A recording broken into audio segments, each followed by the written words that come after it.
cœur des forêts du nord du Maine, les habitants chuchotaient à propos d'un homme qui vivait seul. Un homme qui avait autrefois servi son pays, mais qui était revenu changé. Il avait construit quelque chose de dissimulé parmi les arbres, entouré de barbelés, de détecteurs de mouvements et de générateurs qui bourdonnaient toute la nuit. Certains disaient que c'était un bunker, d'autres un laboratoire. Mais lorsque les enquêteurs ont finalement pénétré dans la pièce, ce qu'ils y ont trouvé, les journaux, les machines, les échantillons de sang étiquetés à son nom, laissaient supposer tout autre chose.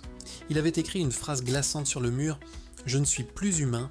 Voici l'histoire vraie et terrifiante de l'ancien soldat qui avait construit un laboratoire secret dans les bois et qui affirmait « Je ne suis pas humain ». L'homme qui a disparu. Pendant la majeure partie de sa vie, Jacob Rainer, c'était un soldat, un sergent décoré qui a servi dans 2 conflits majeurs à l'étranger. Ceux qui le connaissaient disaient qu'il était discipliné, intelligent et discret, le genre d'homme qui ne parlait que lorsque c'était nécessaire. Après sa dernière mission, Jacob est rentré chez lui, mais il n'était plus le même. Ses voisins de la petite ville de Millbrook, dans le Maine, ont tout de suite remarqué quelque chose de différent. Il ne saluait plus personne. Il avait recouvert ses fenêtres de papier aluminium, il brûlait ses ordures au lieu de les jeter dehors. Et plus inquiétant encore, il s'était mis à acheter de grandes quantités de produits chimiques, de ferraille et de pièces électriques qu'il emportait dans les bois sans jamais les ramener. Au début, on a supposé qu'il souffrait d'un traumatisme, mais au fil des mois, l'histoire a pris une tournure plus sombre. Jacob vendit sa maison en ville et disparut dans la forêt. Il acheta 20 acres de terrain au cœur de la nature sauvage et y construisit une cabane. Sans téléphone, sans internet, sans visiteurs. Pendant près de 3 ans, personne ne l'a revu. Jusqu'à ce qu'une nuit, la forêt s'illumine. Un chasseur a affirmé avoir vu un éclair bleu traverser les arbres, suivi d'un bruit semblable à un coup de tonnerre souterrain. Le lendemain, le bureau du shérif a reçu un appel anonyme. Il y a quelque chose de vivant là-bas, et ce n'est pas humain. La première découverte. Après 2 jours de recherche, les policiers ont retrouvé la propriété de Jacob. Ce qu'ils ont découvert ne ressemblait en rien à un campement d'ermite typique. La cabane était entourée de hautes clôtures en ferraille soudées avec des capteurs fixés sur des poteaux en bois. Au centre se dressait une structure qui ressemblait à la fois à un hangar et à un bunker. Sa porte était verrouillée par plusieurs serrures. À l'intérieur, l'air était imprégné d'une odeur d'ozone et de métal. Les murs étaient couverts de notes, d'équations et de dessins incompréhensibles pour les agents.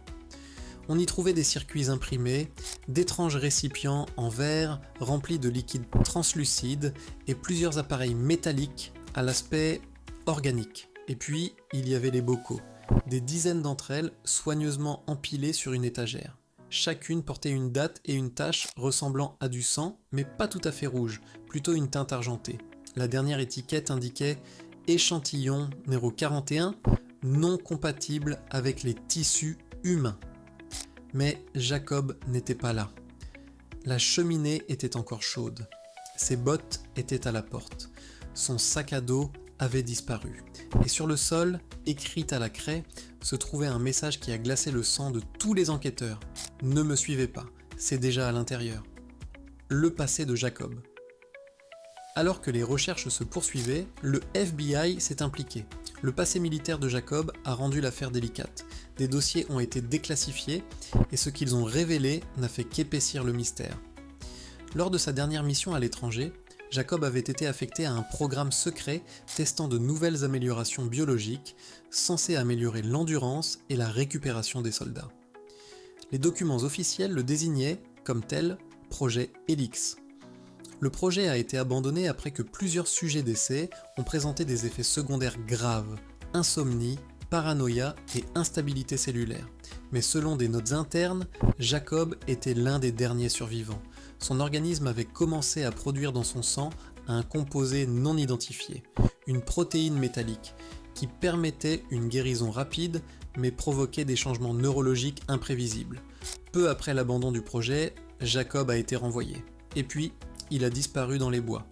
Le journal Les Enquêteurs ont récupéré plusieurs carnets dans la cabane, les journaux de Jacob, remplis d'entrées fragmentaires. Jour 117. Ma peau se répare trop vite maintenant. Les cicatrices disparaissent en quelques heures. Je ne sais plus ce qui est normal. Jour 203. Je ne dors pas. Je vois dans le noir. Je peux entendre mon cœur ralentir quand je me concentre. Jour 276. Le métal ne quitte pas mon corps. Il se propage. La dernière entrée, datée d'une semaine seulement avant sa disparition, ressemblait davantage à une confession. Ce n'est plus une infection. C'est une évolution. Mon corps ne m'appartient plus.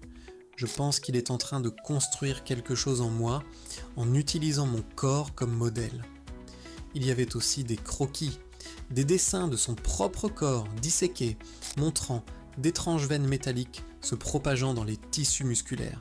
Des notes à côté disaient « fusion d'alliage régénératif » et « imiter la conductivité neuronale ». Il devint évident que Jacob ne se contentait pas de se cacher. Il s'étudiait lui-même, et quoi qu'il devienne, il était convaincu que ce n'était pas humain. Le retour 6 semaines après la découverte, de nouveaux témoignages ont recommencé à apparaître. Des randonneurs près de la forêt ont affirmé avoir entendu un bourdonnement mécanique provenant des profondeurs du sol. D'autres ont décrit avoir vu une grande silhouette, un pied nu, pâle, avec une faible lueur bleue sous la peau, les observant du haut des arbres. Une équipe de recherche est retournée sur les lieux, munie de caméras thermiques. Elle a détecté de faibles signatures thermiques sous la surface, des tunnels menant sous la cabane. Lorsqu'ils ont forcé l'un des points d'accès, ce qu'ils ont découvert les a stupéfiés. C'était un laboratoire bien plus sophistiqué que tout ce que l'on pouvait voir en surface. Cet espace souterrain, alimenté par des batteries de voitures et un générateur conçu pour fonctionner indéfiniment, était rempli de réservoirs en verre et de machines qui émettaient une faible lumière pulsante.